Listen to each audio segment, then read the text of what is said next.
ಕೃಷಿಕ ಮಹಿಳೆಯರನ್ನು ಹುರಿದುಂಬಿಸಿ ನಮ್ಮ ಮಹಿಳಾ ಮೋರ್ಚಾದ ಸಹೋದರಿಯರಿಗೆ ಒಂದು ಭತ್ತದ ಸಸಿಯನ್ನು ನಾಟಿ ಮಾಡುವಂತಹ ಪ್ರಾತ್ಯಕ್ಷಿತೆಯನ್ನು ನೀಡಿ ಅನುಭವವನ್ನು ಹಂಚಿಕೊಳ್ಳುವಂತಹ ಕೆಲಸ ಮಾಡ್ತಾ ಬಂದಿದ್ದೇವೆ. ಒಂದು ರಾಜಕೀಯ ಪಕ್ಷವಾಗಿ ನಮ್ಮ ಕೃಷಿ ಪ್ರಧಾನವಾದ ಭಾರತ ದೇಶದ ಕೃಷಿಯ ಬಗ್ಗೆ ಬ್ರಾಂಡ್ ಆಗಿ ಘೋಷಿಸಿರುವುದು ಅವರಿಗೆ ಭತ್ತದ ಕೃಷಿಯ ಬಗ್ಗೆ ಇರುವ ಕಾಳಜಿಯನ್ನು ತೋರಿಸುತ್ತದೆ. ನಮ್ಮ ನಿತ್ಯದ ಬದುಕಿನಲ್ಲಿ ಬಹುಶಃ ಆಹಾರ ನಮ್ಮ ಕರ್ತವ್ಯ ಎಂದು ಭಾವಿಸ್ತೇನೆ.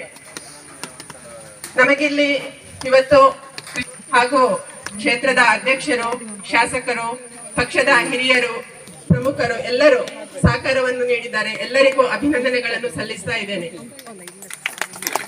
ನಮ್ಮ ಇಂದಿನ ಕೃಷಿ ಉತ್ತೇಜನ ಕಾರ್ಯಕ್ರಮ ನಾವು ಬಹುಶಃ ಸಾಂಕೇತಿಕವಾಗಿ ಮಾಡಲಿಲ್ಲ, 2 ಗದ್ದೆಯನ್ನು ನೆಟ್ಟಿದ್ದೇವೆ. ಈ ಒಂದು ಸಭಾ ಸ್ವಾಗತವನ್ನು ಕೊಡ್ತಾ ಇದ್ದೇನೆ. ನಮ್ಮ